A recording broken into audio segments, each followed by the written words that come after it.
Hello student, I am Rani Dubey, your English teacher. Today we are going to study subject English chapter 12, name is The Greedy Dog.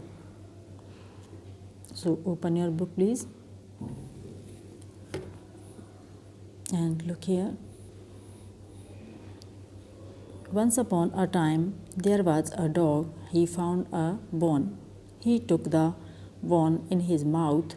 He wanted to eat the bone. He looked in the river. He saw his own reflection. He thought there was another dog. He saw the bone in his mouth. Once upon a time माने बहुत समय पहले एक कुत्ता था. उसे एक हड्डी मिली. उसने हड्डी को अपने मुंह में उठा लिया. वह हड्डी को खाना चाहता था. उसने नदी में देखा. उसे अपना ही प्रतिबिंब दिखाई दिया. उसने सोचा कि यह दूसरा कुत्ता है. उसने उसके मुंह में भी हड्डी देखी. बच्चों, जब हम पानी में देखते हैं तो जिस तरह से दर्पण में हमें अपना चेहरा दिखाई देता है, इसी तरह से पानी में भी हमें अपना प्रतिबिंब यानी अपनी प्रतिछाया दिखाई देती है.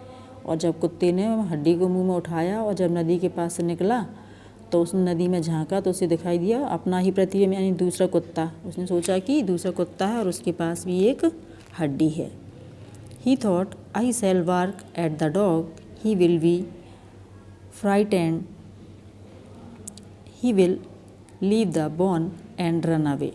Then I shall have two bones. So he opened his mouth to bark. The bone from his mouth fell into the river. He lost the bone. He was sorry for his greed. Greed का मतलब होता है लालच. जैसा कि नाम है पाठ का, द ग्रीडी डॉग यानी कि लालची कुत्ता. तो उसने क्या सोचा? उसने सोचा कि पानी के अंदर दूसरा कुत्ता है उसके पास भी एक हड्डी है. यदि मैं कुत्ते पर भौंकूंगा तो वह डर जाएगा और हड्डी छोड़ देगा, भाग जाएगा. तब मेरे पास दो हड्डियां हो जाएंगी. इसलिए उसने भौंकने के लिए अपना मुंह खोला. और जैसे ही मुंह खोला तो हड्डी नदी में गिर गई. उसने हड्डी को गंवा दिया. अपनी लालच पर उसे बहुत अफसोस हुआ. और जब हड्डी गिरी तो पानी क्या होता है, हिल जाता है. प्रतिबिंब उसका हट गया और उसे लगा कि उसने अपनी हड्डी खो दी है. ये सब लालच की वजह से हुआ. बच्चों, हमें लालच नहीं करना चाहिए. इस कहानी से हमें यही शिक्षा मिलती है कि हमें जो मिलता है उसमें संतोष करना चाहिए, ना कि दूसरे की चीज़ हड़पने के लिए प्रयास करना चाहिए. अब हम आते हैं अगले पेज पर. वोकैबुलरी मीनिंग देख लेते हैं. FOUND found. फाउंड का मतलब होता है मिली, कोई चीज़ पाना, मिलना. BONE bone. बोन का मतलब होता है हड्डी. वांटेड. WANTED वांटेड यानी चाहना. RIVER river. रिवर मीन्स नदी. REFLECTION reflection. रिफ्लेक्शन का मतलब होता है प्रतिबिंब, अपनी ही प्रतिछाया, परछाई. फ्राइटन. फ्राइटन का मतलब डराना. FRIGHTEN. LEAVE leave. लीव माने छोड़ना. Run away. RUN run. AWAY run away यानी भाग जाना. FELL fail. फेल यानी गिर गई. सॉरी. SORRY सॉरी यानी कि अफसोस होना, अपनी गलती का एहसास होना. LOST lost. लॉस्ट माने खो जाना कोई चीज़ या गवा देना, गवा दिया. ग्रीड. GREED होता है. इसमें एक बार ED लिखा है तो आपको सुधार लेना स्पेलिंग. GREED. ग्रीड माने लालच. अब ये क्या है, ओरल वाले हैं तो ये हमें नहीं करना है. अब हम आ जाते हैं tick right the correct answer. Number first, a dog found a dash. Options are number 1 chicken, second meat, number third bone. तो डॉग को मिला था, क्या मिला था? ना तो कोई चिकन मिला था ना मीट मिला था, उसको मिली थी एक हड्डी। तो हम यहाँ पर नंबर 3 इस पर राइट का आंसर लगा बॉन और यहाँ पर फिल कर देंगे। ए dog found a Bon. Second, he saw his own. Options are reflection, refraction and reform in the river. तो उसने नदी में क्या देखा था? ना तो रिफ्रैक्शन देखा था ना रिफॉर्म देखा था, उसने देखा था अपना रिफ्लेक्शन। तो हम यहाँ पर रिफ्लेक्शन फिल कर देंगे। He saw his own reflection in the river.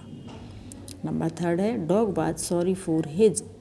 Options हैं ग्रीड, नीड एंड बॉन। किसके लिए दुखी हुआ था वो? ना तो ज़रूरत के लिए, नीड के लिए हुआ था, ना बॉन के लिए हुआ था। वो अपने लालच के लिए, लालच की वजह से दुखी हुआ था, क्योंकि उन्हें लालच नहीं करता तो उसके पास एक हड्डी थी, लेकिन लालच की वजह से उसने उसे खो दिया। आगे चलते हैं। Fill in the blanks with the words given below. यहाँ पर ये वर्ड्स दिए हुए हैं, sorry, two, river and bone. दिए हुए शब्दों में से हमको चुन करके इनमें फिल करना है। पहला वाला हमारा खाली स्थान है। One day a dog found a dash. एक दिन उसे क्या मिला था? बॉन, BON, बॉन। तो हम यहाँ पर बॉन इसमें से चुन करके फिल कर देंगे। He went to the dash bank. वो किसके किनारे पर गया था? तो रिवर के बैंक पर, यानी कि नदी के किनारे पर गया था। तो यहाँ पर हम फिल करेंगे RIVER, रिवर। नंबर थर्ड है then I will have dash bones he thought. उसने सोचा कि उसके पास 2 हड्डियाँ हो जाएंगी। तो यहाँ पर हमने 2 फिल करना, TWO, 2। लास्ट है the dog was sorry for his greed. कुत्ता अपने लालच के लिए दुखी था। उसकी लालच की वजह से उसकी हड्डी हो गई थी, इसलिए उसके लिए वो दुखी था। अब आ जाते हैं हम क्वेश्चन आंसर पर। यहाँ पर 4 दिए हैं, इसमें से हमको लास्ट वाला छोड़ना है, कट लगा हुआ है।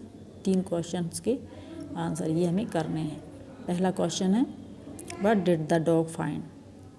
कुत्ते को क्या मिला था? Answer is the dog found a bone. कुत्ते को एक हड्डी मिली थी। सेकंड है what did do with the bone. उसने हड्डी का क्या किया, या हड्डी से क्या किया? तो answer is he took the bone in his mouth. उसने हड्डी को अपने मुंह में दबा लिया। थर्ड है last what did he look in the water. उसने पानी में क्या देखा?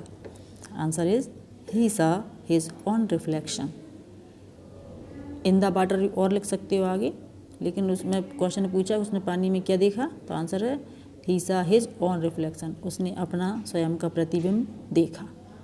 रिफ्लेक्शन के बाद चाहो तो लिख सकते हो इन द वाटर, यानी कि पानी में। पानी में उसने अपना रिफ्लेक्शन देखा। तो बच्चों ये आपका चैप्टर 12 पूरा हो गया है। आपको क्या करना है, जैसा कि हम हर बार आपसे कहते हैं, आपको बार बार लिख लिख करके इनको याद करना है। फिलअप्स को, क्वेश्चन आंसर को, टिक द राइट आंसर, जो भी चैप्टर में एक्सरसाइज दी है, चैप्टर को पढ़ना है। आई होप आपको समझ में आ गया होगा। Thank you.